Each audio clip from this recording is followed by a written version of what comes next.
5000 5000 5000 5000 இப்படி கையையும் காட்டுறது, சின்னத்தையும் காட்டுறது, 5000 தொகையும் காட்டுறது. 5000 முந்தானத்து நைட்டில் இருந்து காவல்துறை போராட்டக்குழு பொறுப்பாளர்கள் எல்லாத்துடைய வீட்டுக்கு தேடல்.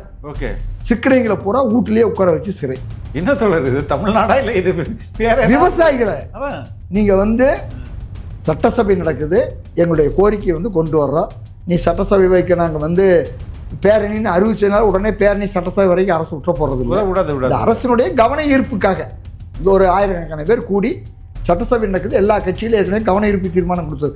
இதற்கு வரக்கூடாது என்பதற்காக விவசாயிகள் இன்னைக்கு பல பகுதிகளில் திருப்பூர் மாவட்டம், கோவை மாவட்டங்களில் வீட்டு சிறை வைக்கப்பட்டிருக்காங்க.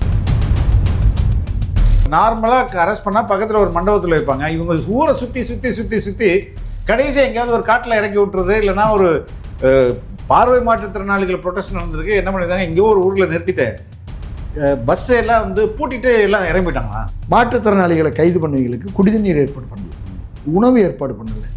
என்ன அட்டு நீ கைது பண்ணுறன்னு உனக்கு முடிவாயிடுச்சு, கைது பண்ணுற எத்தனை பேர் இருக்குது, அதுக்கான வசதி பண்ணி கொடுக்க வேண்டியது யார் பொறுப்பு? அரசுடைய பொறுப்பு தானே. அதை செய்யலை. எல்லார்த்த விட கொடுமை அவங்க ஜான்சன், அவங்க தான் அதுக்கு பொதுச் செயலாளர், மரியாதைக்குரிய சிபிஎம் பாலகிருஷ்ணன் அவருடைய துணை இணையறிஞங்க. அவங்கள நேற்று நைட்டு அடித்து இன்னைக்கு ஜிஹெச்சில் அட்மிட்டுக்காங்க உடலுக்கு முடியாமல். இது என்ன அரசாங்கம்? முதல்வர் தேர்தலுக்கு முன்னாடி வாக்குறுதி கொடுக்குறாரு, ஈரோட்டில் தான் கொடுத்தார், வேற எங்கேயும் இல்லை. விவசாயிகளுடைய ஒரு கைப்பிடி மண்ணை விவசாயிகளை கேட்காம எடுக்க மாட்டேன்னார். இன்னைக்கு பரந்தூர் விமான நிலையம், மேல்மா சிப்காட்டு, இங்கே மதுரையில் மேலூர் கருங்காலக்குடி சிப்காட். அண்மையில் அவர் அதெல்லாம் அச்சீவ்மெண்ட்டாக சொல்கிறாரு, சிப்காட் உருவாக்குனது எங்களோட பெரிய அச்சீவ்மெண்ட்டில் ஒன்றுன்றாரு. நான் பெருந்துறை சிப்காட்டில் நிலம் இழந்தவன். 2700 ஏக்கர் நிலம். பெருந்துறை சிப்காட்டில் நிலம் என்ன விலை கொடுக்குன்னு யாருக்கும் தெரியாது. நாங்கள் அந்த டாக்குமெண்ட் எப்போ எடுக்கிறோம்னா, அங்கே கொக்கோ கோலாவுக்கு 73 ஏக்கர் கொடுக்குறாங்க 2014 செப்டம்பரில். அந்த அக்ரிமெண்ட் எடுக்கும் பொழுது ஒரு ஏக்கர் பல கோடி மதிப்பு அங்கே இருக்குது. ஆனால் கொடுக்கறது ₹1. ஏக்கர் ₹1. ஏக்கர் ₹1 ஒரு வருட குத்தகை. அது எத்தனை ஆண்டுக்கு? 98 வருஷம் குத்தகை.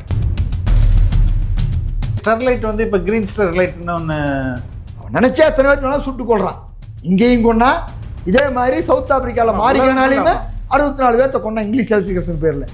அப்போ இந்த நிறுவனம் எவ்வளவு கிரிமினல் நிறுவனம். நான் பேசுவது கருப்பு பட்டியலில் சேர்த்த வேண்டிய நிறுவனம் ஸ்டெர்லைட்.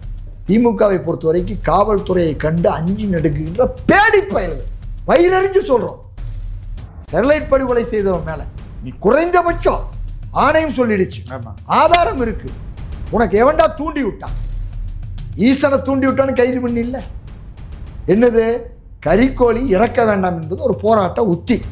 ஸ்டாலின் பேசலையா? போராட்டத்துக்கு ஆதரவாக பேசினா போராட்டம் தூண்டி விடுறது தானே. கரூரில் ஸ்டாலின் அவர்கள் பேசினார், கரூரில் தொடர்ந்து மணல் கொள்ளை நடக்கிறது, இதை தட்டி கேட்ட முகிலனை சிறையில் போட்டு அடக்குமுறை செய்கிறார்கள் அப்படின்னு சொன்னாங்க. இன்னைக்கு அதிகாரத்துக்கு நீ என்ன பண்ற? பட்ட பகல்ல ஜேசிபி வச்சு மணல் அள்ளுறாங்க. மக்கள் காவல்துறை சொல்றாங்க வரல, மக்களே வண்டியை பிடிச்சிடுறாங்க. வண்டியை பிடிச்சி ஐஜி வரைக்கும் பேசி பிரச்சனை ஆகுது. வேலாயுதம்பாளையத்திலிருந்து வேலாயுதம்பாளையம் காவல் நிலைய எல்லைக்கு உட்பட்டது வர்றாரு. எல்லாமே வீடியோவில் தமிழ்நாடு ஊரா பல செய்தி தொலைக்காட்சிகள் ஒளிபரப்பு இருக்குது. என்ன பண்ணுறாருன்னா, லாரியில் இந்த மணலை கொட்டி போட்டு லாரி தூக்கிட்டு போகிறாரு. இன்னைக்கு வரைக்கும் எஃப்ஐஆர் போட்டதாக செய்தி. மணல் திருடிக்குன்னு போய் வண்டியை பிடிக்கிற அளவுக்கு உங்கள் ஆட்சியுடைய லட்சணம் இருக்குது.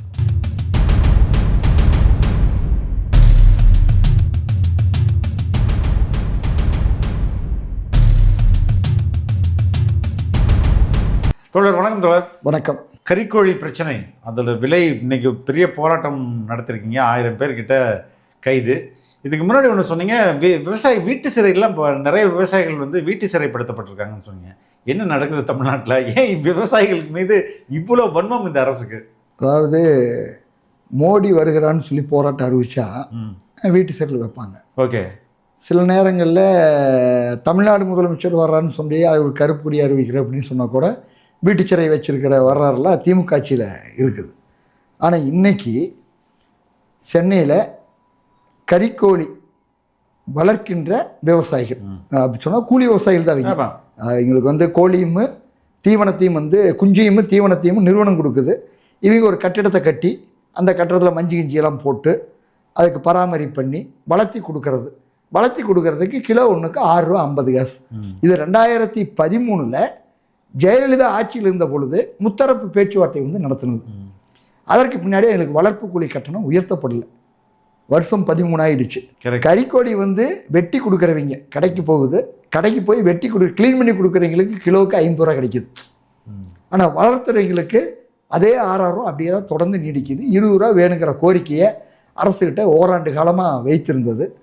கடந்த மாதம் ஜனவரி மாதத்தை 1ஆம் தேதியிலிருந்து குஞ்சுகளை இறக்கின்ற போராட்டத்தை வந்து அறிவித்து கிட்டத்தட்ட தமிழ்நாட்டில் வந்து ஒரு 18,000-20,000 விவசாயிகள் வந்து கறிக்கோழி வந்து பண்ணையில் வந்து இறக்காமல் தடுத்துட்டு இருக்காங்க. அதற்காகத்தான் ஈசன் அவர்களை வந்து வழக்கில் கைது பண்ணி 1 மாதம் சிறையில் இருந்து போன வாரம் தான் அவர் விடுதலையாகி பிணையில் வந்தார். இந்த நிலையில் 7ஆம் தேதி அன்னைக்கு, கடந்த ஜனவரி 7ஆம் தேதி அன்னைக்கு இங்கே ஒரு போராட்டம் வச்சுருந்தது. அப்போ 3000 விவசாயிகள் வந்தாங்க.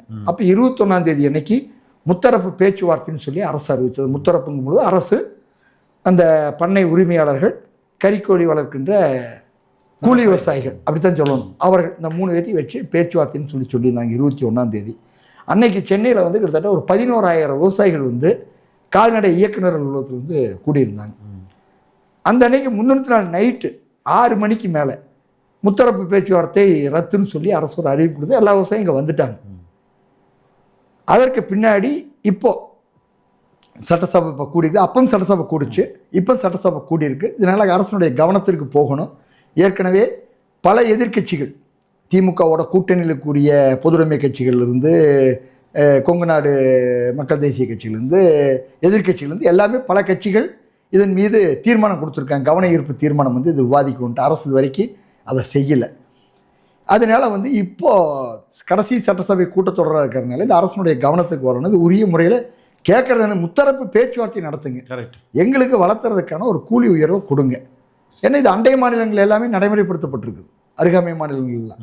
இது ஒன்றும் பெரிய சிக்கலான விஷயம்லாம் கிடையாது.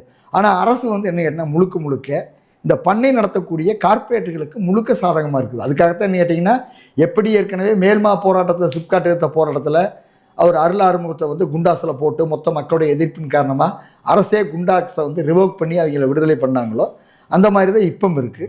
இப்போத்த நிலையில் ஈசன் உட்பட ஒரு 10 பேர் கண்டிஷன் பெயிலில் இந்த போராட்டத்தில் கைதானவர்கள் கையெழுத்து போட்டுக்கிட்டு இருக்காங்க. இன்றைக்கி போராட்டம் அறிவிச்சிருக்குது. இன்னைக்கு காலையில் சட்டப்பேரவை நோக்கி பேரணி, ராஜரத்னம் ஸ்டேடியத்திலேருந்து சட்டப்பேரவை நோக்கி பேரணின்னு சொல்லி அறிவிச்சிருந்தது. நேற்று முந்தானேற்று நைட்டிலிருந்து காவல்துறை போராட்டக்குழு பொறுப்பாளர்கள் எல்லாத்துடைய வீட்டுக்கு தேடல். ஓகே, சிக்கனைகளை பூரா வீட்டிலேயே உட்கார வச்சு சிறை.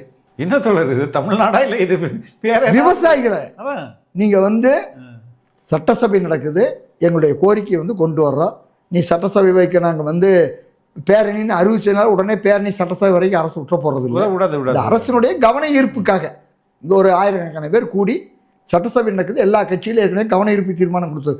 இதற்கு வரக்கூடாது என்பதற்காக விவசாயிகள் இன்னைக்கு பல பகுதிகளில், திருப்பூர் மாவட்டம், கோவை மாவட்டங்களில் வீட்டு சிறை வைக்கப்பட்டிருக்காங்க. எவ்வளோ பேர் இருப்பாங்க? கிட்டத்தட்ட ஒரு 30-40 லீடர்ஸ் இருப்பாங்க.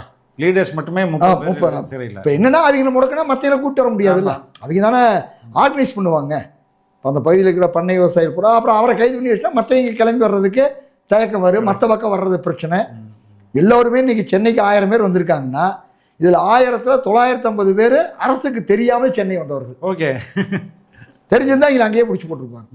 இப்படியான நிலையில தான் தமிழ்நாடு தேர்தலை எதிர்நோக்கிற காலத்திலையும் ஜனநாயகம் பூத்து குழுங்குன்னு சொல்லக்கூடிய இடத்துல இப்படித்தான் இன்னைக்கு வந்து உங்களை கைது, மாற்றுத்திறனாளிகள் கைது, இப்போ திமுகவுடைய தோழமை கட்சி தலைவருடைய மனைவி கைது. ஆமாம், கைது மட்டும் இல்லை, தாக்குதலுங்க. நேற்று மாற்றுத்திறனாளிகள் அவங்க எங்களுக்கு கொடுக்கக்கூடிய உதவித்தொகையை உயர்த்தி கொடுங்க, வேறு மாநிலங்களில் இவ்வளவு கொடுத்து இருக்காங்க, எங்களுக்கு வாழ்வாதாரம் வந்து எங்களுக்கு வேறு வழி கிடையாது, கொடுங்கிற அந்த கோரிக்கை வச்சுருக்காங்க. ஜனநாயக கோரிக்கை அடிப்படையில் இங்கே ராஜரத்ன ஸ்டேடியத்தில் கூடுறாங்க. கூடுனவர்கள் என்ன பண்ணுறாங்க, அங்கிருந்து நாங்கள் மண்டபத்துக்கு கூட்டிகிட்டு போகிறோன்ட்டு கைது பண்ணி முழுக்க புறநகர பகுதியை பூரா அலக்கழித்து பண்ணியிருக்காங்க. இதனால மண்டபத்துக்குள்ளே அந்த புது ஸ்டைலாக இருக்குது தோழர். நார்மலாக அரெஸ்ட் பண்ணால் பக்கத்தில் ஒரு மண்டபத்தில் வைப்பாங்க, இவங்க ஊரை சுற்றி கடைசி எங்கேயாவது ஒரு காட்டில் இறக்கி விட்டுறது, இல்லைனா ஒரு பார்வை மாற்றுத்திறனாளிகள் ப்ரொடெஸ்ட் நடந்திருக்கு, என்ன பண்ணியிருக்காங்க, இங்கே ஒரு ஊரில் நிறுத்திட்டு பஸ் எல்லாம் வந்து பூட்டிட்டு எல்லாம் இறங்கிட்டாங்களா? ஆமா, என்னது இது? என்ன இது புது முறையெல்லாம் இல்லை. இப்போ வந்து என்ன கேட்டீங்கன்னா தொடர்ச்சியாக பல்வேறு அரசு ஊழியர் சங்கங்கள் போராடுது, அவங்களே இப்படி பண்றாங்க. அதனால இந்த செய்தி வெளிவருது. ஏற்கனவே ஒரு குவாரி போராட்டம் இங்க பண்றோம், குவாரி எதிர்த்து. அப்பவும் இதே மாதிரி கொண்டு போய் 2 நாள் கிளாம்பாக்கத்துக்கு அந்த பக்கம் கொண்டு எங்களை எல்லாம் விட்டுட்டாங்க. இப்படியான நிலைமை தான் இருந்தது. அரசு இந்த மாதிரி வேலை தான் செய்யல. இந்த அரசு வந்த பிறகுதான் இந்த ஆமாமா, பழைய அரசுல வந்து அது மாதிரிலாம் இருக்காது, கைது பண்ணுவாங்க, அப்புறம் வழக்கு போடுவாங்க, அதை சந்திக்கிறது வேற. இது வந்து என்ன கேட்டீங்கன்னா புது உத்தியாக இன்னைக்கு கூட நாங்கள் எங்களை வந்து 11 மணிக்கு நாங்கள் அறிவிச்சிருந்தோம். 11 மணிக்கு பேசிட்டு 11 மணிக்கு கைதாகிறோம். கைதாகிறப்போ ஒரே விஷயம் தான் சொன்னோம் காவல்துறையிட்ட, எங்களே பேரணியாக அனுமதிங்க, நாங்கள் சட்டசபை வரைக்கும் போய் கைதாகிறோம். ஒன்று, நீங்கள் முன்னாடியே கைது பண்ணணும்னு சொல்லி சொன்னான். போன முறையே 10,000 பேர் கூடியதுலேயே கைது பண்ணி 7-8 மண்டலத்தில் கொண்டு வச்சுருந்தாங்க. எங்களே ஒரே இடத்துல வைங்க. பல போராட்டம் இங்கே வந்து பல போராட்டத்தில் 10,000 பேருக்கு மேலையெல்லாம் கைதானங்களெல்லாம் ஸ்டேடியத்தில் கொண்டே வச்சுருக்காங்க. நானே இருந்திருக்கேன். வைகோவோட ஒரு போராட்டத்தை, ஈழத்தமிழர் பிரச்சனைக்காக ஒரு போராட்டம் கிண்டியில் ராஜ்பவனுக்கு பக்கத்தில் நடக்குது. அப்போ வந்து கைது பண்ணி எல்லாத்தையும் கொண்டு ஸ்டேடியத்தில் வச்சாங்க. வைக்கிறதுக்கு அரசுக்கு இடமா இல்லை. அரசு பொறுப்பில் தான் எத்தனை ஸ்டேடியம் இருக்குது சென்னைக்குள்ளே, கொண்டு வந்து வச்சுட்டு முறையாக அங்கே கழிப்பறை வசதி இருக்குது, எல்லா உணவு ஏற்பாடும் மற்றெல்லாம் பண்ணலாம். இப்போ என்னென்னு பிரச்சனைன்னா, நேற்று மாற்றுத்திறனாளிகளை கைது பண்ணவங்களுக்கு குடிநீர் ஏற்பாடு பண்ணல, உணவு ஏற்பாடு பண்ணலை. என்ன அற்று நீ கைது பண்ணுறன்னு உனக்கு முடிவாயிடுச்சு, கைது பண்ணுற எத்தனை பேர் இருக்குது, அதுக்கான வசதி பண்ணி கொடுக்க வேண்டியது யார் பொறுப்பு? அரசுடைய பொறுப்பு தானே. அதை செய்யலை. எல்லார்த்த விட கொடுமை அவங்க ஜான்சன், அவங்க தான் இதுக்கு பொதுச் செயலாளர், மரியாதைக்குரிய சிபிஎம் பாலகிருஷ்ணன் அவருடைய துணை இணையறிஞங்க. அவங்கள வந்து நேற்று நைட்டு அடித்து இன்னைக்கு ஜிஹெச்சில் அட்மிட்டுங்க அவங்க உடலுக்கு முடியாமல். இது என்ன அரசாங்கம்? இங்கே பத்திரிகைக்காரனை எம்எல்ஏவே அடித்து மண்டையை புழக்கிறான் ஒரு பக்கம். இன்னொரு பக்கம் போலீஸு கூட்டணி கட்சி தலைவருடைய மனைவியவே தாக்குறான்னா இது நாடா சுடுகாடா? இதோட இன்னொன்று சொல்கிறேன், இன்னைக்கு ஈசன் காலையில் கையெழுத்து போடுறாரு, கண்டிஷன் பேர் கையெழுத்து போட்டார்னா அவருக்கு 10 மணிக்கு மேலே முடிஞ்சிடும். அடுத்த நாள் காலையில் போனால் போதும். அவர் என்ன திட்டம்னா, இன்றைக்கி இங்கே கைதாகிருங்க, சாயந்தரம் நாங்கள் வந்து விமானம் 2 மணிக்கு கோயம்புத்தூரில் ஏறி இங்கே வந்தான்ட்டு இருக்கார். இன்றைக்கி காலையில் அவசர அவசரமாக குடிமங்கலம் காவல் நிலையத்தில் சம்மன் விசாரணைங்கிற பேரில் அந்த ஃப்ளைட்டு கிளம்புற வரைக்கும் இவர் சம்மன்னு 4 மணி வரைக்கும் வச்சுருக்காங்க. நாளைக்கு போராட்டம் அறிவிச்சிருந்தது, நாளைக்கு அவர் வந்துடக்கூடாதுன்னு நாளைக்கு உடல்பட்ட ஸ்டேஷன் சம்மன். இது என்ன? இது என்னமோ சீப்பொழிச்சு வச்சா கல்யாணத்தை நிறுத்திடலாங்க. போராட்டத்தை இந்த அரசு எவ்வளவு அடக்குது? ஏன் இவ்வளவு அடக்குமுறை? போராட்டத்தை அனுமதிக்க வேண்டியது தானே. அதில் என்ன? போராட்டத்தை அனுமதிக்கணும், பேச்சுவார்த்தை நடத்தணும், இதான முறை. நான் கூடங்குளம் போராட்டம் நடத்தணும். ஜெயலலிதா எவ்வளவோ இருண்ட காலம்னு சொல்லி 96 காலத்தில் சொல்லலாம். கூடங்குளம் அணுலை போராட்டம் நடத்த பொழுது 11ஆவது நாளில் அந்த அம்மா பேச்சுவார்த்தை இங்கே அழைச்சிட்டு வந்து பேசினாங்க தலைமைச் செயலகத்தில். தலைமைச் செயலகத்தில் பேசுனது மட்டுமல்ல, அதற்கு பின்னாடி பிரதம மந்திரிக்கு கூடங்குளம் போராட்டக்குழுவோட ஓ பன்னீர்செல்வம் தலைமையில் இங்கே அவங்களுடைய கூட்டணி கட்சியெல்லாம் சரத்குமார், வேட்டவள மணிகண்ட இப்படியெல்லாம் இணைச்சி பிரதமர்கிட்டே அனுப்பிச்சி வச்சாங்க. அதாவது அது வந்து அவங்க வந்து இவ்வளவு இருண்ட காலத்துக்குள்ள இருந்தவங்க மாறி வந்து இப்படியான நிலையில் ஒரு ஜனநாயகத்தன்மையை வந்து 2017 வந்த பொழுது கையாண்டாங்க. அதுக்குள்ளே அடக்குமுறை மற்ற பிரச்சனைலாம் வேறு. இதில் நான் சொல்கிறேன், முறையாக பேச வேண்டிய ஒரு கறிக்கோழி விவசாயிகிட்ட அவன் என்ன அழைத்து பேசி இப்போ ஒரு 10 நாளில் வெயிட் பண்ணுங்க, முத்தரப்பு பேச்சுவார்த்தை. நான் சொன்னால் கம்பெனிக்காக நீ எவ்வளோப்பா கொடுக்க முடியும், நீ எவ்வளோ கொடுக்க முடியும். ஏற்கனவே இது ரூபாய் எம்எஸ்பி பொறுத்த வரைக்கும் எம்எஸ் சாமிநாதன் வந்து ஒரு அறிக்கை கொடுத்துருக்கா. அப்படி உற்பத்தி விலை என்னவோ அதுலேருந்து 50 விழுக்காடு கூடுதலாக கொடுக்கணுன்ட்டு. உனக்கு ரைட், வளர்க்குறதுக்கு என்னென்ன கூலி முடிஞ்சுதா, அதை அளவீடு பண்ணி கொடுக்குறதுல என்ன பிரச்சனை? நான் சொல்கிறேன், மற்ற மாநிலத்தில் கொடுத்துருக்கேன், நீ அதை கம்பேர் பண்ணு. நடத்தவே முடியாதுங்கிற இப்போ இருக்கிற கால்நடைத்துறையினுடைய இயக்குனர் அமைச்சர்லாம். இது இங்கே வந்து அண்டை மாநிலத்தில் எப்படி நடத்தி கொடுத்துருக்கான்? ஏற்கனவே ஜெயலலிதா எப்படி நடத்துனாங்க? அவங்க நடத்தி 20% கூலி உயர்வு வந்து அப்போ கொடுத்ததுலேருந்து 20 விழுக்காடு கூலி உயர்வு வந்து பெற்றுக் கொடுத்தாங்க. அப்போது இதற்கு ஹிஸ்ட்ரி ஒன்று இருக்குது, பக்கத்தில் இருக்கிற அருகாமை. நான் வந்து என்னன்னா குருட்டாம்போக்கில் பேசுறதில்ல. இப்போ என்ன பிரச்சனை இந்த அரசாங்கத்துக்கிட்ட எவ்வளவு கறிக்கோழி பண்ணி இருக்குன்னா கணக்கு இல்லை. இப்போ இந்த போராட்டத்துக்கு பின்னாடி தான் மனு கொடுங்கன்னு சொல்லி 40,000 கறிக்கோழி பண்ணி இருப்பதா அரசு வந்து ஒரு கணக்கு சொல்லுது. ஓகே, ஏன்னா இவ்வளவு பெரிய செக்டர் புரியுது. இதில் இது மட்டும் இல்லை, கறிக்கோழி பிரச்சனை ஒன்று. நீ தமிழ்நாட்டுடைய உழவருடைய பிரச்சனையை சொல்லும் பொழுது ஒரு பக்கம் இதில் வந்து ஒரு 40,000 குடும்பங்கள் நேரடியாக இருக்குது. கிட்டத்தட்ட 40,000 குடும்பங்கள் பொழுது ஒன்றுக்கு ஒரு பண்ணைக்கு ஒரு 10 பேர் வச்சா ஒரு 4 லட்சம் பேர். தமிழ்நாட்டில் இனாம் நில பிரச்சனை 12 லட்சம் ஏக்கர். இதுக்கு சிறப்பு சட்டத்தை கொண்டு வர சொல்கிறோம். இப்படி சிறப்பு சட்டத்தை ஏற்கனவே கர்நாடகா கொண்டு வந்திருக்காங்க, ராஜஸ்தான் கொண்டு வந்திருக்காங்க, பல மாநிலத்தில் கொண்டு வந்திருக்காங்க. அதை இங்கே நடைமுறைப்படுத்துங்கன்னா செந்தில் பாலாஜி தேர்தல் நிற்கிறப்ப கரூர் சொல்கிறார், 90 நாளில் இந்த பிரச்சனையை முடிவு கொண்டு வரவில்லைனால் என்னுடைய சட்டையை பிடித்து கேளுங்க. இந்த வார்த்தை கவனம் வச்சுங்க. 90 நாளில் முடிவு கொண்டு வரலைன்னா சட்டையை பிடிச்சி கேளுங்கன்னு சொல்லி தான் ஓட்டு கேட்டார் கரூரில். கரூருக்கு இன்னொரு பேரும் இருக்குது. கரூர் இப்போ மாநகராட்சி, கரூர் நகராட்சி, இனாம் கரூர் பேரூராட்சின்னு இருந்தது. அப்படியா?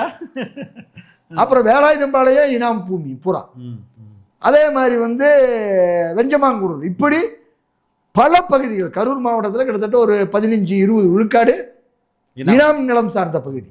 இவ்வளவு பெரிய சிவியர் பிரச்சனை, இதை முடிவு கொண்டு வரணும்ல. இவங்களுக்கு எந்த கணக்கும் இல்லை. எல்லாத்துக்குள்ளேயுமே கமிஷன் பார்க்குறதுல மட்டும்தான் கணக்கு அக்யூரேட்டாக வச்சுருக்காங்க ஒழிய மக்கள் பிரச்சனை தெரிஞ்சுதான். நீ தேர்தல் வாக்குறுதி கொடுத்த சட்டையை பிடிச்சி 90 நாளில் கேளுன்னு செந்தில் பாலாஜி சொன்னார்னா எந்த அடிப்படையில்? 12 லட்சம் ஏக்கர் மட்டுமல்ல, அது 60 லட்சம் மக்களுடைய வாழ்வாதார பிரச்சனை. இதே மாதிரி என்ன இருக்குது? முதல்வர் தேர்தலுக்கு முன்னாடி வாக்குறுதி கொடுக்குறாரு. ஈரோட்டில் தான் கொடுத்தார், வேற எங்கேயும் இல்லை. விவசாயிகளுடைய ஒரு கைப்பிடி மண்ணை விவசாயிகளை கேட்காம எடுக்க மாட்டேன்னார். இன்னைக்கு பரந்தூர் விமான நிலையம், மேல்மா சிப்காட்டு, இங்கே மதுரையில் மேலூர் கருங்காலக்குடி சிப்காட். அண்மையில் அவர் அதெல்லாம் அச்சீவ்மெண்ட்டாக சொல்கிறாரு. சிப்காட் உருவாக்குனது எங்களோட பெரிய அச்சீவ்மெண்ட்டில் ஒன்றுன்றாரு. நீங்கள் பொதுவாக இங்கே பார்த்துட்டு இருக்கிற பார்வையாளர்கள் ஒன்று சொல்கிறேன். சிப்காட்டில் என்ன எதுக்குன்னு அடிப்படை? நான் பெருந்துறை சிப்காட்டில் நிலம் இழந்தவன் 2700 ஏக்கர் நிலம். ஆசியாவிலேயே பெரிய சிப்காட் பெருந்துறை சிப்காட். பெருந்துறை சிப்காட்டில் நிலம் என்ன விலை கொடுக்குன்னு யாருக்கும் தெரியாது. நாங்கள் அந்த டாக்குமெண்ட் எப்போ எடுக்கிறோம்னா, அங்கே கொக்கோ கோலாவுக்கு 73 ஏக்கர் கொடுக்குறாங்க 2014 செப்டம்பரில். அந்த அக்ரிமெண்ட் எடுக்கும் பொழுது 73.35 ஏக்கர் வருஷ குத்தகை. எவ்வளோ தெரியுங்களா? அவங்களுக்கு கரண்ட் வசதி ஏற்பாடு பண்ணி கொடுத்து, ரோடு ஏற்பாடு பண்ணி கொடுத்து, தண்ணி வசதி ஏற்பாடு பண்ணி கொடுத்து, நிலமும் கொடுத்து 98 வருஷத்துக்கு குத்தகை ₹1. 99வது வருஷத்துக்கு அடுத்த 100 வருஷத்துக்கு ₹2. லேண்ட் வேல்யூ பல கோடி, ஒரு ஏக்கர் பல கோடி மதிப்பு அங்கே இருக்கு. ஆனால் கொடுக்கறது ₹1. ஏக்கர் ₹1. ஏக்கர் ₹1 ஒரு ரோடு குத்தகை. அது எத்தனை ஆண்டுக்கு? 98 வருஷம் குத்தகை. 99 200 வருஷம் குத்தகை. அவன் சொல்ற கணக்குக்கு 99 ஏக்கருக்கு ₹2. இதே தான் கங்கை உண்டான்ல பெப்சி கொடுத்தாங்க 35 ஏக்கர், அங்கேயும் ₹35 தான். அப்போ சிப்காட்டில் நிலம் எடுப்பு என்பதை நாம் ஒரு விஷயமா புரிஞ்சுக்கணும். இங்கே வரக்கூடிய ஆலைகளிலிருந்து இவர்கள் எவ்வளவு பணப்பயன் அடைவார்கள்? சிப்காட் தொடங்குவதனை நோக்கம் மக்களுக்கு வேலை வாய்ப்புங்கிறாங்க. வேலை வாய்ப்பு அல்ல. இங்கே சிப்காட்டுக்கு வரக்கூடிய தொழிலே என்ன தொழில் வருது?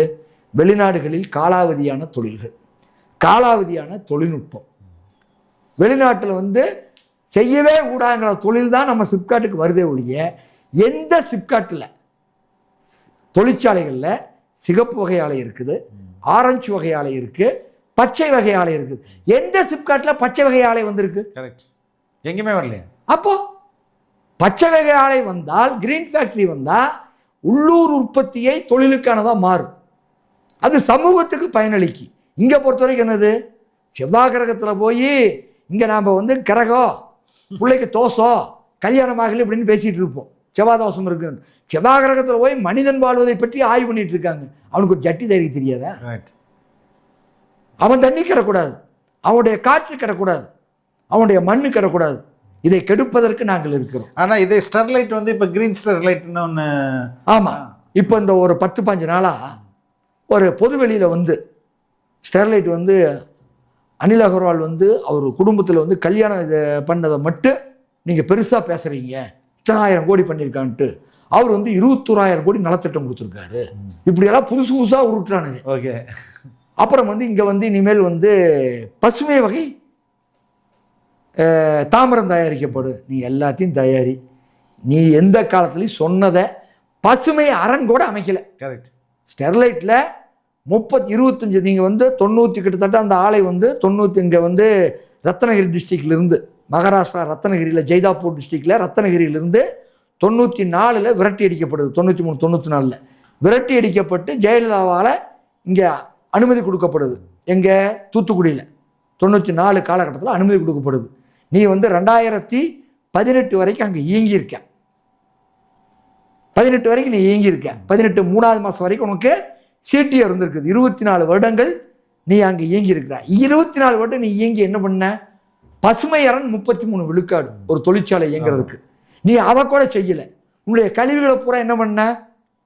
பூரா கழிவுகளை கொண்டு போய் அங்கே இருக்கக்கூடிய ஓடை ஆற்றினுடைய பாதைகளை வந்து கொட்டுன. அது மட்டுமல்ல, கழிவுகளை கொண்டு போய் ரயில்வே தடம் போடுறதில்ல, மீளவிட்டாண்டியெல்லாம் முழுக்க கழிவுகளை கொட்டி மேலே வந்து ஸ்லாப் அடிக்கி முடிச்சிட்டாங்க. இப்படித்தான் நீ பண்ண. ஏதாவது ஒன்றாவது சட்ட அடிப்படையில் பண்ணியிருக்காங்களா? இதை போய் அதிகாரிகள் கேள்வி கேட்க முடியுமா? பேச முடியுமா? அவன் நினைச்சா எத்தனை பேர் சுட்டுக் கொள்றான். இங்கேயும் கொண்டா, இதே மாதிரி சவுத் ஆப்பிரிக்காவில் மாரிகானாலையுமே 64 பேர்த்த கொண்டா இங்கிலீஷ் செல்ஃபிகேஷன் பேரில். அப்போ இந்த நிறுவனம் எவ்வளவு கிரிமினல் நிறுவனம். நான் பேசுவது கருப்பு பட்டியலில் சேர்த்த வேண்டிய நிறுவனம் ஸ்டெர்லைட்.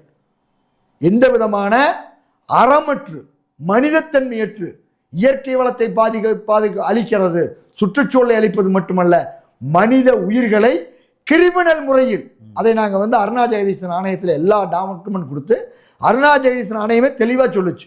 இந்த குற்றத்தை யாரும், தீ வைப்பு சம்பவத்தையோ அங்கே கலவரத்தை யாரும் மக்கள் தூண்டல, ஸ்டெர்லைட் ஆலையில தான் பண்ணினாங்கன்னு சொல்லி இதற்கு உடந்தையாக அன்னைக்கு அங்கிருந்த ஐஜி சைலேஷ்குமார் யாதவ், மதுரை ஐஜி, திருநெல்வேலி சரக DIG Kapilkumar Sarathkar, SP, collector எல்லாரும் இருந்தாங்கன்னு சொல்லி இவங்க மேலே துறை ரீதியான நடவடிக்கையும் கிரிமினல் நடவடிக்கையும் எடுக்க வேண்டும் என்று அருணா ஜெகதீசன் ஆணையம் சொல்லுச்சு. ஆனால் அவங்க ப்ரொமோஷன்லாம் கொடுத்துட்ருக்காங்க. இந்த அரசு இது அவங்க ஆணையத்தின் மீது பண்ணாங்களாங்கிறதான் கேள்வி. எல்லாத்துக்கும் என்ன பண்ணாங்க? அவனுக்கு கபில்குமார் சரத்கருக்கு டிஐஜி இருந்தவன் ஐஜி ஆகிட்டாங்க. இவன் வந்து என்ன பண்ணிட்டு ஐஜியாக இருந்தவன் டிஜிபி ரேங்க், ஏடிஜிபி ரேங்க் வந்தான். இப்படி நடவடிக்கை எடுக்க வேண்டிய எல்லோரும் எல்லா கிரிமினலும் காவல்துறை திமுகவை பொறுத்த வரைக்கும் காவல்துறையை கண்டு அஞ்சி நடுங்குகின்ற பேடி பயல்கள். எப்படியா சொல்லுவேன்? பேடி பயல்கள். இவர்கள் கொள்ளை உச்சபட்சத்தில் எடுக்கிறதுனால எந்த அதிகாரி மீதும் நடவடிக்கை எடுக்க தகுதியற்ற நபர்கள் தான் திமுக ஆட்சி. வயிறறிஞ்சு சொல்றோம். ஸ்டெர்லைட் படுகொலை செய்தவன் மேல நீ குறைந்தபட்சம் ஆணையம் சொல்லிடுச்சு, ஆதாரம் இருக்கு. உனக்கு எவன்டா தூண்டி விட்டான்? ஈசனை தூண்டி விட்டான்னு கைது பண்ணி இல்லை. என்னது? கறிக்கோழி இறக்க வேண்டாம் என்பது ஒரு போராட்ட உத்தி. ஸ்டாலின் பேசலையா? போராட்டத்துக்கு ஆதரவாக பேசுனா போராட்டம் தூண்டி விடுறது தானே. எல்லாருமே இப்போ நான் எல்லாம் அன்னாடு தூண்டி விட்டு தான் இருக்கிறேன். என்னையெல்லாம் வெளியே விடக்கூடாது சொல்ல போனா. அப்போ என்னத்தை தூண்டுறோம்? இது ஜனநாயகம் நமக்கு கொடுத்த உரிமை. Freedom to assemble. ஆமா, அரசியலமைப்பு சட்டம் கொடுத்துருக்கு. என்னது? தவறு இருந்தால் சுட்டி காட்டு. நாம் என்ன சொல்றோம்? துப்பாக்கி எடுத்துட்டு போயா சுடுங்கிறோம். நீ ஜனநாயகத்தில் அனுமதிச்ச வடிவு, அது ஆர்ப்பாட்டமோ மறியலோ வேற முற்றுகை போராட்டமோ நீ அனுமதிச்ச வடிவது, அந்த வடிவத்தை தான் செய்ய சொல்றோம். அதை செய்வது நீ குற்றம்னு பேசினீங்கன்னா அப்போ வந்து இந்த ஸ்டெர்லைட்டுக்கு தூண்டி விட்டவர்கள். இன்னொன்று சொல்றேன், இன்னைக்கு நான் காங்கிரஸ் கட்சியினுடைய தலைவர் ராகுல் காந்தி அவர்கள் ஸ்டெர்லைட் துப்பாக்கி சூடு நடந்தவுடன் உடனடியாக அவர்கள் சொன்ன செய்தி என்ன தெரியுமா? இதற்கு ஆர்எஸ்எஸ் பின்புலம் இருக்குதுன்னார். Okay okay. இதை அருணா ஜெகதீசன் ஆணையத்திலும் நான் பதிவு பண்ணியிருக்கேன். ராகுல் காந்தியை அழைத்து விசாரிங்கன்னே சொன்னேன். ராகுல் காந்தி வந்து ஜோக்டார் யாத்திரை தானே கன்னியாகுமரியில் தொடங்கும் பொழுது நாங்கள் செய்தியாகவும் சொன்னோம், தமிழ் மக்கள் மீது மாறாத அன்பு கொண்டுன்னு சொல்றீங்க ராகுல் காந்தி. மகிழ்ச்சி, நீங்க இந்த உண்மையை சொல்லணும். இந்த துப்பாக்கி சூட்டுக்கு பின்னணி ஆர்எஸ்எஸ் இருந்ததுங்கிறீங்க. அப்ப இதை பற்றி பேசணுங்கிற செய்தி நாங்க சொன்னோம். காரணம் வந்து இதற்குள்ள அத்தனையும் பின்னி பிணைந்திருக்கிறது.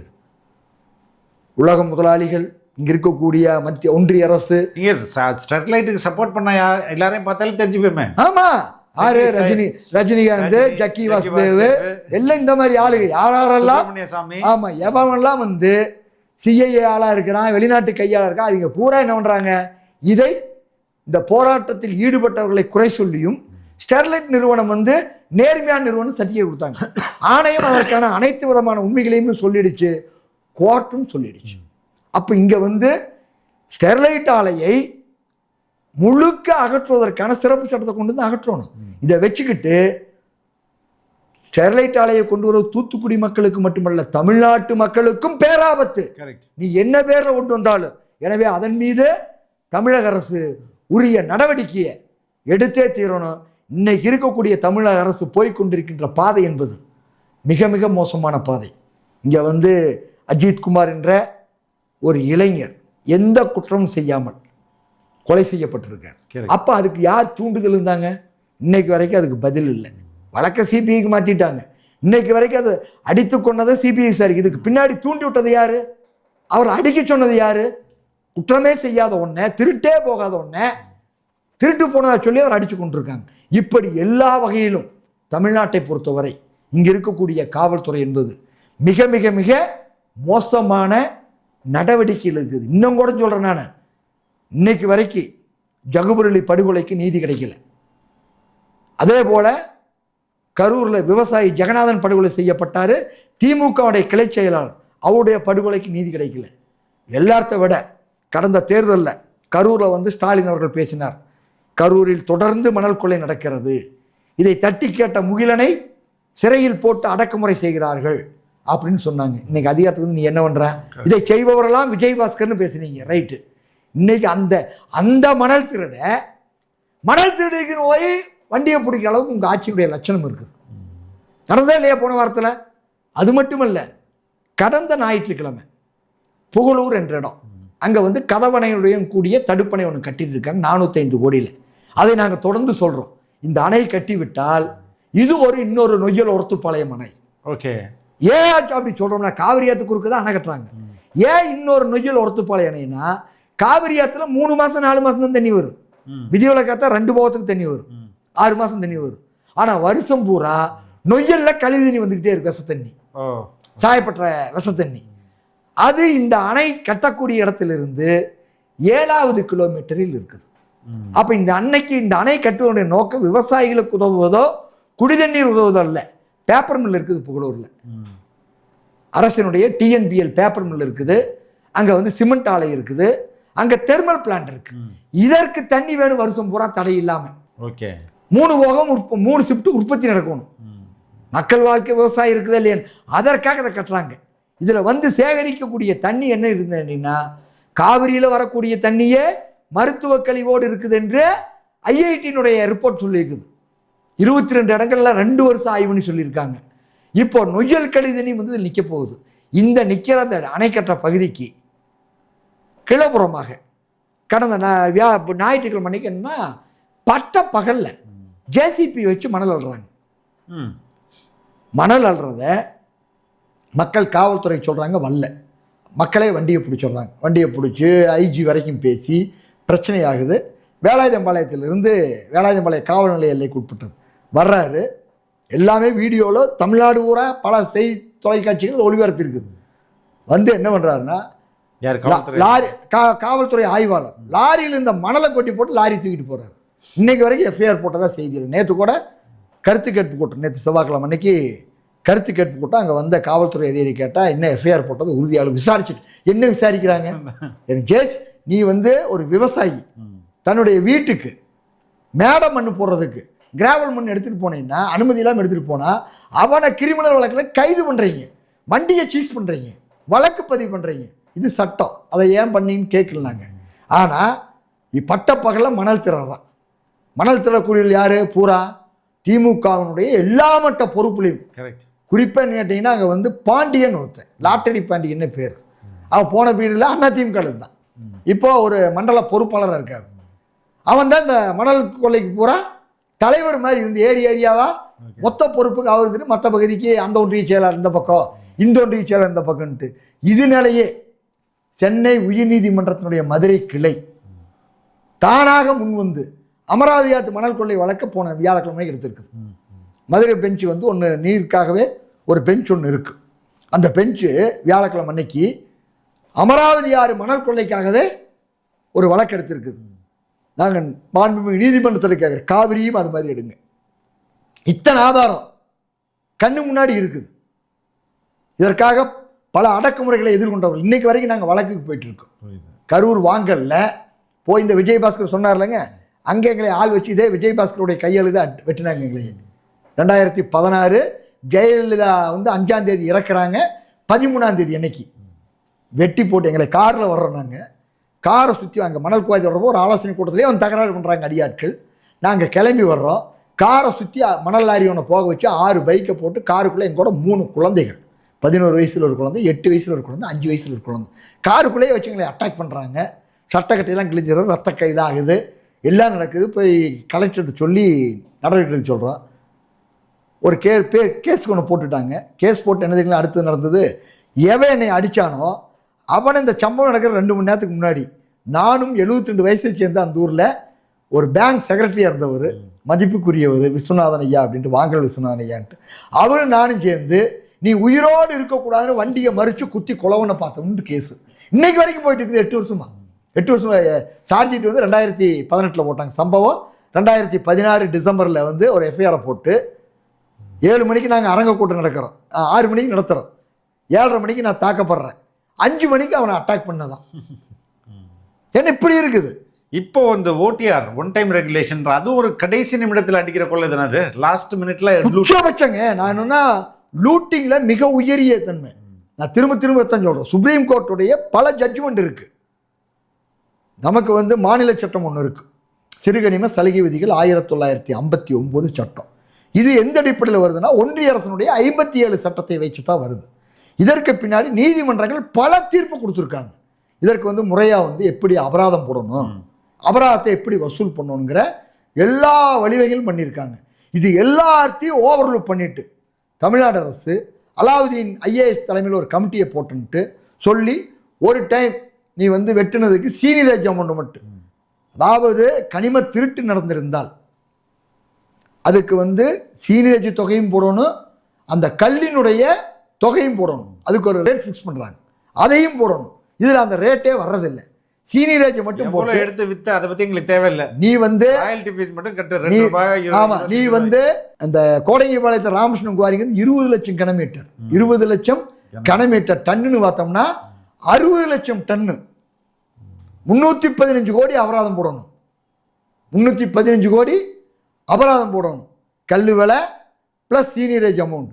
இப்போ என்னென்னா சீனியரேஜ் அமௌண்ட் மட்டும் போட்டு 315 கோடி அபராதம் போட வேண்டிய குவாரிக்கு வெறும் 30 கோடி கூட வராது. யார் வீட்டு சொத்து? எவன் வீட்டு சொத்து? ஆட்சியில் வந்து வைக்கிறது உங்களுக்கு எதுக்காக? மக்களுடைய வாழ்க்கையை காப்பாற்றுறதுக்கு, இந்த நாட்டினுடைய சொத்தை பாதுகாக்கிறதுக்கு.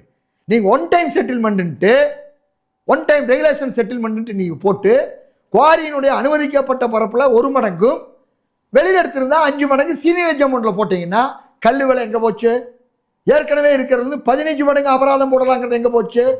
அப்போது தமிழ்நாட்டில் வந்து இது மட்டும் என்ன கேட்டிங்கன்னா, இன்னைக்கு சொல்கிறேன், நேற்று பட்ஜெட் தாக்கல் பண்ணியிருக்காங்க, தமிழ்நாட்டினுடைய கடன் 10,62,000 கோடி. ஆட்சிக்கு வரும்போது 5 லட்சம் கோடி இருந்தது, இப்போ இன்னொரு 5,15,000 கோடி சேர்ந்துருக்குது. ஒவ்வொரு குடிமகனுடைய தலைமையிலும் 4,70,000 72,000 கடன் வருது. இது ஒரு பெரிய விஷயம் இல்லை. இன்னைக்கு என்ன பேசுறாங்க? எங்க திரும்பினாலும் 5,000 இப்படி கையையும் காட்டுறது, சின்னத்தையும் காட்டுறது, 5,000 தொகையும் காட்டுறது, 5,000 அப்படின்ட்டு. நான் இப்ப சொல்றேன், ஆட்சிக்கு வந்த பொழுதும் சொன்னேன், தமிழ்நாட்டில் இருக்கக்கூடிய கல் குவாரிகள், கிரானைட் குவாரிகள், மணல் குவாரிகள், தாது மணல் குவாரிகள், இதில் இருக்கக்கூடிய கனிமங்கள் அதிகப்படியாக வெட்டி எடுக்கப்பட்டது. இன்றைக்கெல்லாம் வந்து ரொம்ப கடந்த காலமாக ரிஸ்கெல்லாம் கிடையாது.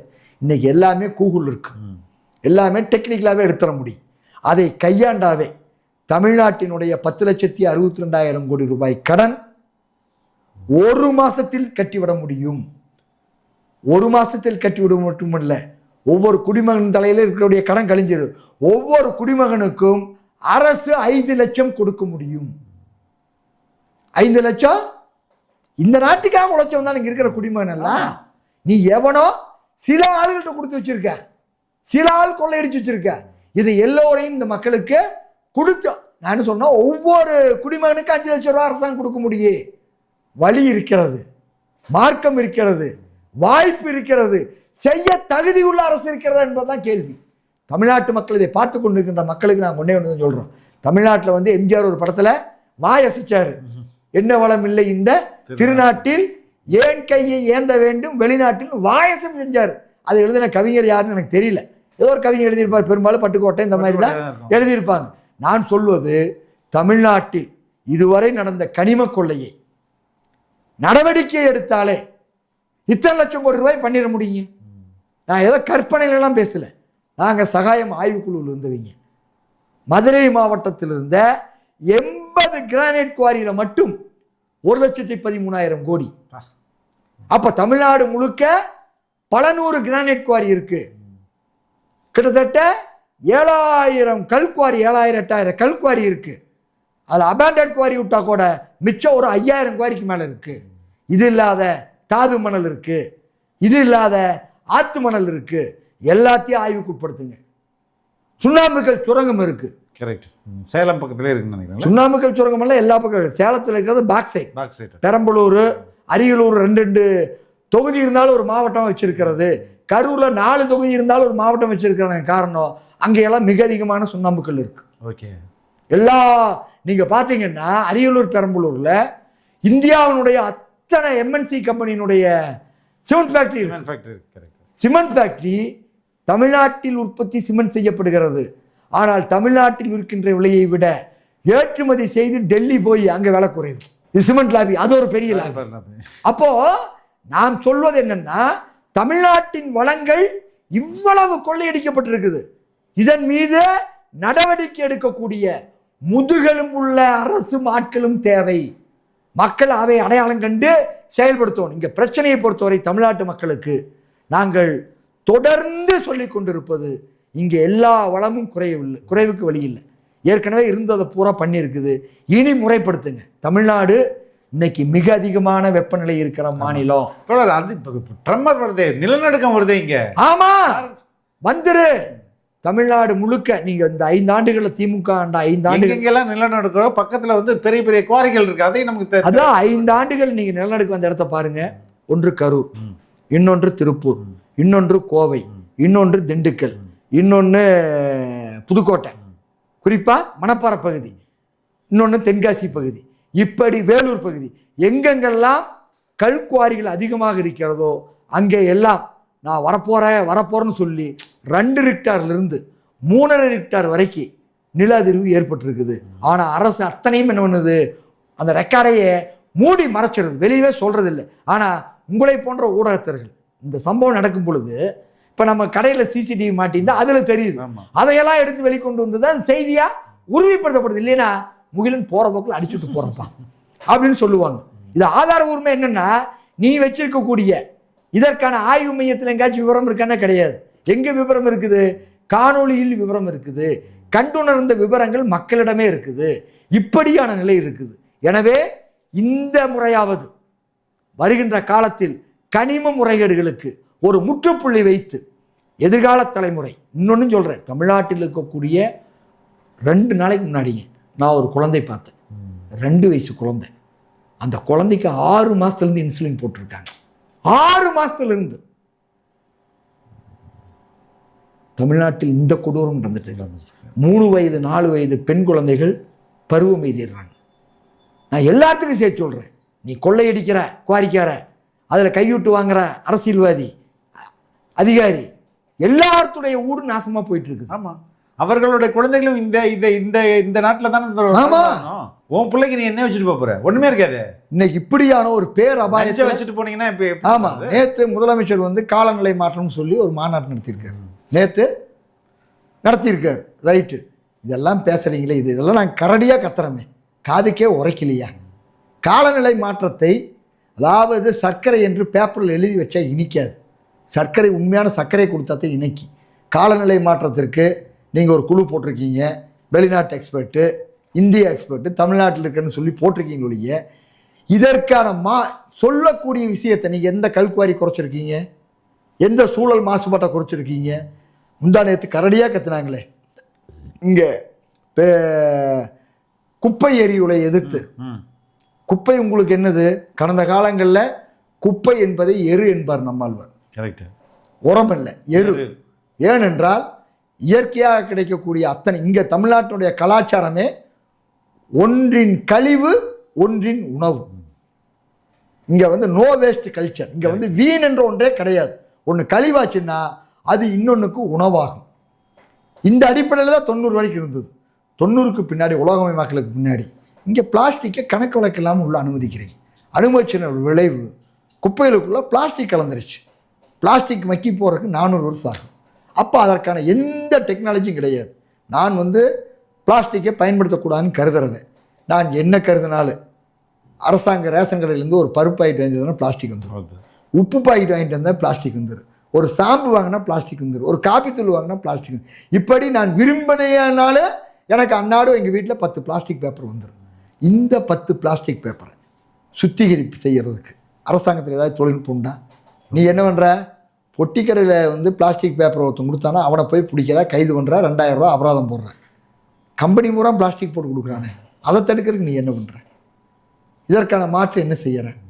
எந்த எதிர்கால தலைமுறையை பற்றியான அக்கறை அரசுக்கு இந்த காலத்தில் மிக அதிகமாக வேண்டும். ஏன்னா இன்றைக்கி காலநிலை மாற்றம் மிக அதிகமாக வந்து இன்றைக்கி இன்றைக்கி இப்போ புழுக்கத்தில் உட்காந்துருக்கோம், வெடிக்காலம் பூரா குளிர் உட்காந்துருக்கோம். சென்னையில் மட்டும் இல்லை, தமிழ்நாடு பூரா இந்த குளிர் எப்போ வரைக்கும் இருக்குங்கிறாங்க? வழக்கமாக குளிர் 1 மாதம் 2 மாதம் இருக்குது. இது கணக்கில் எடுத்தால் ஜூன் மாதம் வரைக்கும் நீடிக்குங்கிறாங்க. ஏன்னா இங்கே பருவநிலை பொய்த்து போய்விட்டது. ஜனவரி மாதம் மழை பெய்யக்கூடாது, மழை பெய்யுது. இங்கே குளிர் அடிக்க வேண்டிய காலத்தில் குளிர் அடிக்கிறது இல்லை, வெயில் அடிக்க வேண்டிய காலத்தில் வெயில் அடிக்கிறது இல்லை, மழை பெய்யக்காண்டி எல்லாமே என்னது தீவிரமாக ஒரே நாளில் கொட்டி போட்டு போயிடுது. இப்படியான நிலையில் இருக்கிறோம், இப்படியான அபாயத்தில் இருக்கிறோம். இன்றைக்கி தமிழ்நாட்டின் மக்கள் நலனை பற்றி பேசக்கூடியவர்கள், மக்கள் நலனுக்காக இயக்கம் நடத்தக்கூடியவர்கள் இந்த காலநிலை மாற்றத்தை பற்றியான கவனத்தையும் எடுத்துக்கிட்டு இதற்கு என்னென்னவெல்லாம் வெளியில் சொல்யூஷன் இருக்குது. நீ குப்பையை எரிச்சின்னா அது எவ்வளவு பொல்யூட்டட் ஆகும், எவ்வளவு காலநிலை மாற்றத்தில் ஏற்படுத்து. ஏற்கனவே ஓசோன் மண்டலம் ஓட்டையாக போச்சு, எல்லாமே இருக்குது. இது ஒவ்வொன்று நீங்கள் தமிழ்நாடு அரசு குப்பையை பொறுத்த வரைக்கும் என்னது? நேரு நகர்ப்புற அமைச்சர், இங்கே சிஎம்டிஏக்கு இவர் சேகர் பாபு, என்னது எல்லாத்துக்கும் டெண்டர், ஒரு திருப்பூர் மாநகராட்சியா 100 கோடி ரூபாய். இப்படி தமிழ்நாட்டில் மட்டும் ஆண்டுக்கு 6000-7000 கோடி ரூபாய் குப்பையில் மட்டும் கொள்ளையடிக்கிறார்கள். பேருக்கு என்னது? குப்பை மேலாண்மை, திடக்கழிவு. அது வார்த்தை என்னுடைய அழகா எப்படி? திடக்கழிவு மேலாண்மை. திடக்கழிவு என்னடா செய்யறீங்கன்னு கேட்டால் எங்கேயும் கெட்ட குப்பையை வலிக்க வேண்டியது, கொட்ட வேண்டியது. அது எங்க? இப்போ பாறைக்குழியிலையும் கொட்டலான்னு ஜியோ போட்டான். அரசாணை 23. இப்போ பார்க்கக்கூடியவங்களுக்கு, தமிழ்நாட்டு மக்களுக்கு எல்லாரும் சொல்கிறேன், நீங்கள் கல்குவாரி வருது உங்கள் ஊருக்குன்னா அடுத்தது உங்கள் ஊருக்கு அத்தனை விசை குப்பை கழிவும் உங்கள் கல்குவாரிக்கு வரும். இதற்கான அரசாணை 23/2022 என்ற அரசாணை போடப்பட்டுடாச்சு.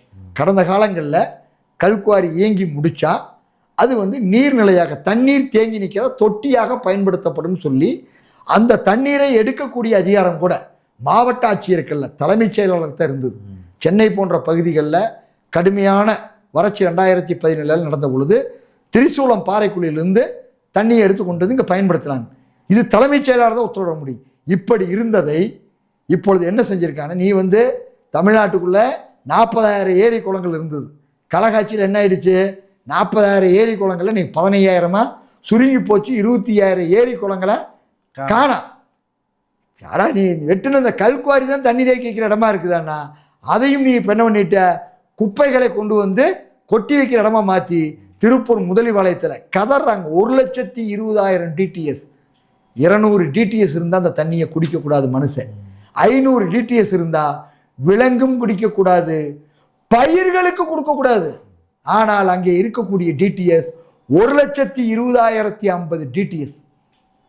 உலகத்திலேயே சுத்திகரிப்பு டெக்னாலஜி கிடையாதுட்டான் கோர்ட்லேயே, மாசு கட்டுப்பாட்டு வாரியம். எவ்வளவு கொடுமை! அப்போ எங்கே போயிட்டு இருக்கிறோம்? நம்ம நினைக்கிறது என்ன கேட்டிங்கன்னா, அரசு எதையும் கண்டுகொள்வதில்லை. கல்குவாரியா கொள்ளை, மணல் குவாரியா கொள்ளை, இங்கே குப்பையா கொள்ளை, டாஸ்மாகா கொள்ளை, எல்லாத்துலேயுமே என்னது கொள்ளை கொள்ளை கொள்ளைன்னு. ஏற்கனவே எடப்பாடி ஆட்சியில் ஒரு ரூட் போட்டு வச்சாங்க.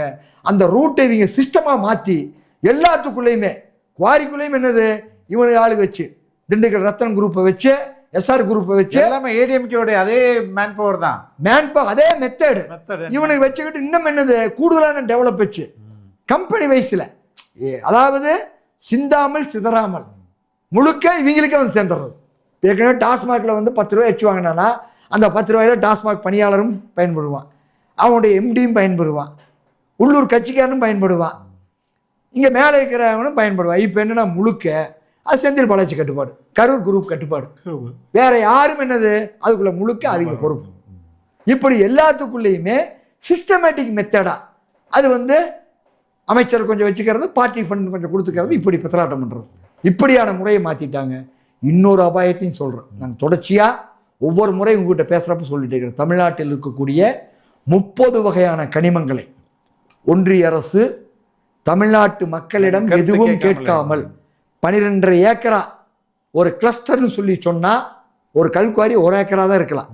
12 ஏக்கரா 500 மீட்டருக்குள்ளே இருந்து சரௌண்டிங்கில் கல்குவாரியுடைய வெளிமுனை பகுதியில் இருந்தால் அதுக்கு கருத்து கேட்பு கூட்டம் கேட்கணும். 1 ஏக்கரா இருந்தால் கூட இஏஏ நோட்டிஃபிகேஷன் கொடுத்து கருத்து கேட்பு கூட்டம் நடத்தணும்.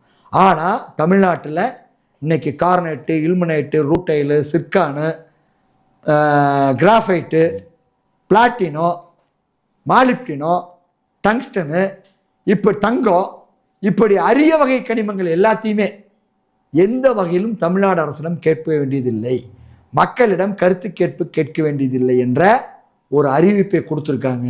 தமிழ்நாட்டு இப்போ சட்டசபை நடக்குது. தமிழ்நாட்டில் ஏதாச்சும் கட்சிகள் இதை பற்றி பேசியிருக்குதான்னா கேள்விக்குறி தான். எதுக்கு உங்களை எல்லாம் தேர்ந்தெடுத்தாங்க மக்கள்? தமிழ்நாட்டுடைய உரிமை பறிக்கப்பட்டாச்சு. டெல்லியில் சட்டம் போட்டான். பேசணுக்கு எதிர்ப்பு கிளம்பணும். காரணம் என்னது? எதிர்ப்பு கிளம்பணும் என்பது இது கனிமங்கள் நிறைந்த நாடு நம்ம தமிழ்நாடு. டெல்டாவில் பூரா நிலக்கரி இருக்கு, கடலுக்குள்ள பூரா ஹைட்ரோ கார்பன் இருக்கு, தென் மாவட்டங்களில் பூரா தாது மணல் இருக்கு, பழனி பகுதியில் மாலிப்டினம் இருக்கு, மதுரை பகுதியில் டங்ஸ்டன் இருக்கு, சிவகங்கை பகுதியில் கிராஃபைட் இருக்கு, இப்படி ஒவ்வொரு நாமக்கல் பகுதியில் பிளாட்டினம் இருக்கு, இங்கே நம்ம சத்தியமங்கலம் பகுதியில், ஊட்டி பகுதியிலாம் தங்கமே இருக்கு. இப்படி ஒவ்வொரு கனிமங்களும் ஒவ்வொரு மாவட்டத்தில் இருக்குது. அப்போ இது எல்லாமே என்ன சொல்றாங்க? கிரிட்டிக்கல் மினரல்ங்கிற பேரில், அரசினுடைய பாதுகாப்பு துறைக்கு தேவைங்கிற பேரில் ஏலம் விடப்படாது. இதை நாங்கள் அரசிட்ட கேட்கவே மாட்டோம்னு சொல்லிக்கிறாங்க. இப்போ நான் சொல்கிறேன், டங்ஸ்டன் சுரங்கம் ஏலம் விடப்பட்டது நவம்பர் 7, 18 மனு கொடுத்தோம். 18 மனு கொடுத்தோம். தமிழ்நாடு அரசு டிசம்பர் 9, 2024 அதற்கான உத்தரவை இங்கே சட்டசபையில் தீர்மானம் நிறைவேற்றினாங்க. ஜனவரி 25, 23, 25 இந்த ஏலத்தை ரத்து பண்ணாங்க. இன்னைக்கு வரையும் டங்ஸ்டன் திட்டம் ரத்து அல்ல, ஏலம் மட்டும்தான் ரத்து. அதே மாதிரி பழனியில் மாலிப்டினம் என்ற ஒரு கனிமம் கண்டறியப்பட்டது 1 லட்சம் ஏக்கரில். 1 லட்சம் ஏக்கர் பழனி மலை முழுக்க தங்கமாக இருக்குட்டு. நீ முருகனை சொல்கிற இல்லை, திருப்பரங்குன்றத்தில் ஒரு தூணை வச்சுக்கிட்டு நீ பேசிகிட்டு இருக்கீல்ல, பழனி மலை முழுக்க மாலிப்டினம் கனிமம் இருக்குது. அதை ஆய்வு பண்ணி ஏலத்துக்கு விடலான்னு சொல்லி ஏலத்துக்கு தயார் நிலையில் இருக்குது. அதை ஆவணமாக கொடுத்து இன்றைக்கி பல கட்சிகள் பேசுது. ஆனால் தமிழ்நாட்டில் பெரிய எழுச்சியாக மாற்றலை, சட்டசபையில் விவாதிக்கப்படலை. சட்டசபையில் திண்டுக்கல் மாவட்டத்தில் 2 அமைச்சர், பெரியசாமி என்ற சக்தியுள்ள அமைச்சர், அதே போல் சக்கரவாணி என்ற ஒரு பவர்ஃபுல் மினிஸ்டர் இருக்கிறாங்க. அந்த திமுகவுடைய மாவட்ட செயலாளர் செந்தில்குமார், பழனி தொகுதி சட்டமன்ற உறுப்பினர். இது சட்டசபையில் விவாதிக்கப்படலை.